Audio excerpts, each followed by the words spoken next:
नमस्कार, देवरिया की आवाज रेडियो केसरी से प्रस्तुत है स्थानीय हालचाल। पहले मुख्य हालचाल।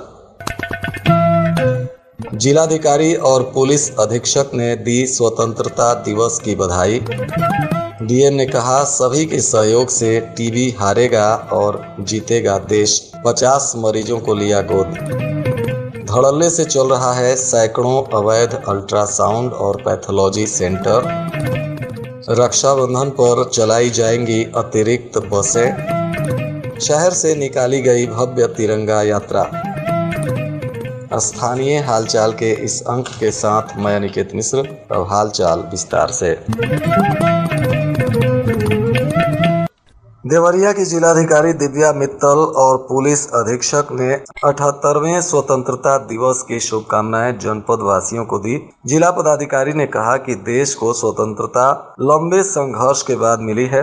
अनगिनत लोगों ने इस लड़ाई में अपना सर्वस्व न्यौछावर किया है। आजादी की लड़ाई में हमारे शहीदों ने जिन मूल्यों के लिए बलिदान दिया, उसे आत्मसात कर एक विकसित भारत का निर्माण हम सभी को करना है। स्वतंत्रता दिवस से पूर्व बुधवार को जिला पदाधिकारी कार्यालय परिसर में आयोजित एक कार्यक्रम में जिला पदाधिकारी दिव्या मित्तल सहित रेड क्रॉस सोसाइटी ने टीबी से ग्रसित 50 मरीजों को गोद लिया। इस दौरान जिला पदाधिकारी ने 5 टीबी मरीजों को गोद लेते हुए रेड क्रॉस सोसाइटी की ओर से टीबी मरीजों को पोषण सामग्री प्रदान की। इसके साथ ही फूड पॉइजनिंग से बीमार बच्चों के इलाज में लगी स्वास्थ्य विभाग की पीएचसी, रामपुर कारखाना के चिकित्सकों की टीम, 108 एम्बुलेंस की टीम और मेडिकल कॉलेज की पीडियाट्रिक वार्ड की टीम सहित डिजिटल एक्सरे की टीम को जिला पदाधिकारी ने प्रशस्ति पत्र देकर सम्मानित किया। इस दौरान रोगियों की मदद को आगे आए रेड क्रॉस सोसाइटी का आभार व्यक्त किया गया और आगे भी उन लोगों से इसी तरह के सहयोग की अपेक्षा भी जिला पदाधिकारी ने की। उन्होंने कहा कि क्षय रोगियों को रोग से जल्दी छुटकारा दिलाने के लिए हाई प्रोटीन आहार की जरूरत होती है, इसलिए सभी टीबी मरीज हाई प्रोटीन आहार का सेवन करें। इसके लिए स्वयं सेवी संस्थाएं तो मदद कर ही रही हैं। उन्होंने कहा कि सभी के सहयोग से टीबी हारेगा और देश जीतेगा। नगर पंचायत लार में अवैध पैथोलॉजी और अल्ट्रासाउंड सेंटर धड़ल्ले से संचालित हो रहे हैं। बिना डिग्री और मान्यता के करीब 1 दर्जन से ऊपर पैथोलॉजी और अल्ट्रासाउंड सेंटर लार कस्बे में संचालित हो रहे हैं, लेकिन इस पर विभाग की नजर नहीं पड़ रही है। सामुदायिक स्वास्थ्य केंद्र लार के आसपास अवैध पैथोलॉजी और अल्ट्रासाउंड सेंटर संचालित हो रहे हैं। इनमें से अधिकांश केंद्रों पर कोई भी प्रशिक्षित डॉक्टर अथवा कर्मचारी नहीं है।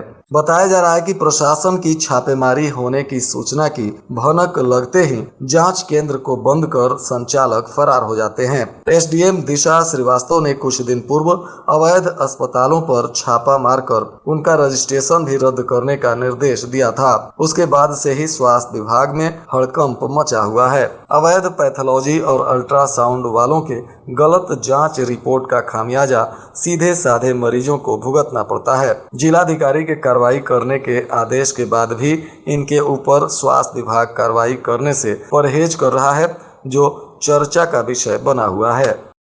रक्षाबंधन के दिन इस वर्ष भी महिलाओं और युवतियों को परिवहन निगम की बसों में निःशुल्क यात्रा कराई जाएगी। महिलाओं को फ्री यात्रा कराने की तैयारी में देवरिया डिपो जुट गया है। फ्री यात्रा के लिए विभाग ने तैयारी कर ली है। देवरिया डिपो ने इस बार बसों का फेरा बढ़ाने पर भी जोर दिया है। साथ ही भीड़ वाले रूटों पर अतिरिक्त बसें चलाई जाएंगी। देवरिया डिपो में निगम की ओर से अनुबंधित करीब 200 बसें हैं, जिनमें 74 निगम की और 127 अनुबंधित बसें हैं। रक्षाबंधन पर प्रदेश सरकार पिछले कुछ वर्षों से महिलाओं को फ्री यात्रा का लाभ दे रही है, जो इस बार भी महिलाओं और युवतियों को दी जाएगी। हर घर तिरंगा अभियान का उद्देश्य भारतीय ध्वज के प्रदर्शन के माध्यम से राष्ट्रीय गौरव और एकता को बढ़ावा देना है। यह अभियान देशभक्ति और राष्ट्रीय पहचान की भावना को मजबूत करते हुए नागरिकों को अपने घरों पर राष्ट्रीय ध्वज फहराने के लिए प्रोत्साहित करने के व्यापक अभियान की पहल का हिस्सा है।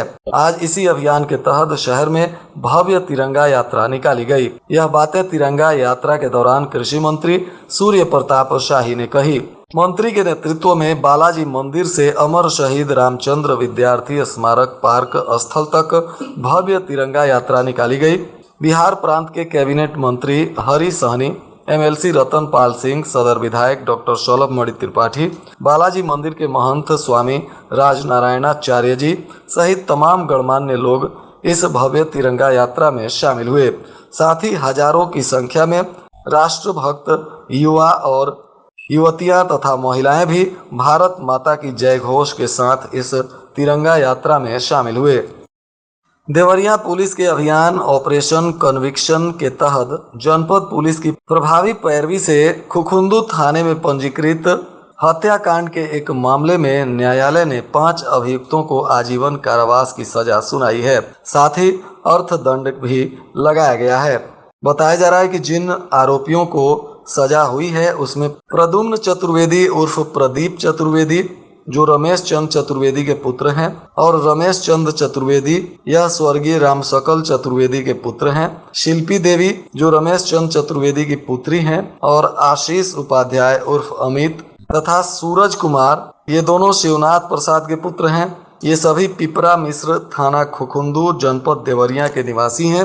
इन्हें न्यायालय ने हत्या के मामले में आजीवन कारावास की सजा सुनाई है और इन आरोपियों पर 5,000 रुपए का अर्थदंड भी लगाया गया है। माननीय उच्च न्यायालय इलाहाबाद के निर्देशानुसार जनपद न्यायाधीश देवेंद्र सिंह ने जनपद न्यायालय देवरिया के परिसर में सभी न्यायिक अधिकारियों के साथ हर घर तिरंगा अभियान के तहत तिरंगा लहराया। जनपद न्यायाधीश ने कहा कि हर घर तिरंगा श्रेष्ठ भारत का भी प्रतीक है। उनके द्वारा उपस्थित सम्मानित न्यायाधीशगण और कर्मचारीगण को भी एकता, अखंडता, संप्रभुता बनाए रखने के लिए प्रेरित किया गया।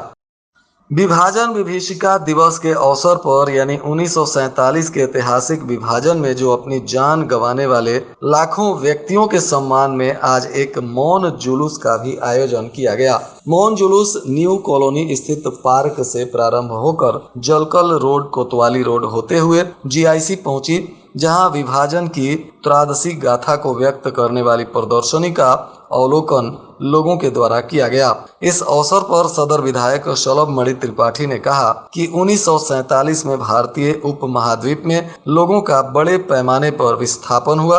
लगभग 10 लाख लोगों को अपनी जान गंवानी पड़ी। 60 लाख से अधिक लोग पश्चिमी पंजाब, सिंध से आए थे। बड़ी संख्या में लोग बेघर हो गए और उन्हें कई मुश्किलों का सामना करना पड़ा। महिलाओं के साथ बर्बरता बरती गई। जिलाधिकारी दिव्या मित्तल ने कहा कि विभाजन की त्रादसी झेलने वाले लोगों के दुखों को शब्दों में व्यक्त नहीं किया जा सकता है। उनके सम्मान में विभाजन से जुड़े राष्ट्रीय अभिलेखागार के अभिलेखों का प्रदर्शन भी किया गया है। विभाजन की विभीषिका का दंश जिले में बस चुके दर्जनों परिवारों के लोगों ने भी झेला था। आज भी विभाजन की त्रादसी इन शरणार्थी परिवारों के जेहन में ताजा है। इसमें कोई एक कौम शामिल नहीं है। विभाजन की त्रादसी की मार पाकिस्तान से आने वाले हिंदू, सिख और सिंधी परिवारों ने एक समान भाव से झेला था। पाकिस्तान से आकर देवरिया में बसे इन परिवारों की बातें सुनकर रोंगटे खड़े हो जाते हैं। इन परिवारों में अब ऐसा कोई नहीं है जिसने अपनी नज़रों से इन त्रादसी को देखा है। बातचीत में इन परिवार के मुखिया अथवा घर के सदस्य अपने पुरखों के द्वारा भोगी गई दास्तां सुनाते सुनाते भावुक हो जाते हैं। वे बताते हैं कि किस तरह से मजबूर होकर उन्हें पाकिस्तान छोड़कर भारत आना पड़ा, यहाँ कैसे कैसे संघर्ष कर रोजी रोटी का जुगाड़ किया। इन संघर्षों की बदौलत अपनी खुद की पहचान बनाई और आज हर क्षेत्र में परिवार बेहतर कर रहा है। इधर बनकटा थाना क्षेत्र के सोहनपुर स्थित बड़ौदा यूपी बैंक में एक महिला के साथ आए एक व्यक्ति पर बैंक कर्मचारी ने पिस्तौल तान दी। इससे बैंक में अफरा तफरी मच गई और सभी ग्राहक भागकर बाहर निकल गए। बताया जा रहा है कि बैंक में 5,000 के नीचे की निकासी करने वाले ग्राहकों को बाहर पैसा निकालने को कहा जाता है। इसी बात को लेकर एक व्यक्ति ने कैशियर के साथ कहासुनी कर ली। तैश में आए बैंक कर्मी ने ग्राहक पर पिस्तौल निकाल कर तान दिया। इसका वीडियो किसी ने बना लिया और सोशल मीडिया पर वायरल कर दिया। इस संबंध में थानाध्यक्ष संतोष कुमार ने बताया कि पिस्तौल ताना गया है। दोनों पक्ष ने विवाद किया था। दोनों पक्षों को सुनने के बाद उनमें सुलह समझौता हो गया है। जिले के परिषदीय विद्यालयों में इसरो स्पेस लैब बनाने के नाम पर विभाग ने खेल शुरू किया है। पंचायती राज विभाग ने संसाधनों की खरीद के लिए टेंडर न देकर कोटेशन के आधार पर एक फर्म को काम दे दिया। फर्म ने लैब के लिए जिले के 84 विद्यालयों में 66 सामानों की आपूर्ति की है। पंचायती राज विभाग ने नियमों को ताक पर रखकर एक फर्म को कोटेशन के आधार पर 3.59 लाख रुपए का भुगतान कर दिया। इसे लेकर विभाग में चर्चाओं का बाजार गर्म है।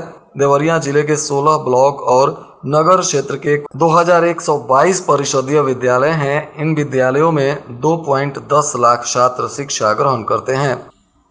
और आज के मौसम का तापमान देवरिया में न्यूनतम 27 डिग्री सेल्सियस और अधिकतम 36 डिग्री सेल्सियस रहने की संभावना है। रेडियो केसरी से प्रसारित स्थानीय हालचाल के इस अंक को आप हमारे YouTube चैनल पर भी सुन सकते हैं। अंत में मुख्य हालचाल एक बार फिर। जिलाधिकारी और पुलिस अधीक्षक ने दी स्वतंत्रता दिवस की बधाई। डीएम ने कहा सभी के सहयोग से टीबी हारेगा और जीतेगा देश। 50 मरीजों को लिया गोद। धड़ल्ले से चल रहा है सैकड़ों अवैध अल्ट्रासाउंड और पैथोलॉजी सेंटर। रक्षाबंधन पर चलाई जाएंगी अतिरिक्त बसें। शहर से निकाली गई भव्य तिरंगा यात्रा। इसके साथ ही रेडियो केसरी से प्रसारित स्थानीय हालचाल का यह अंक समाप्त हुआ। नमस्कार।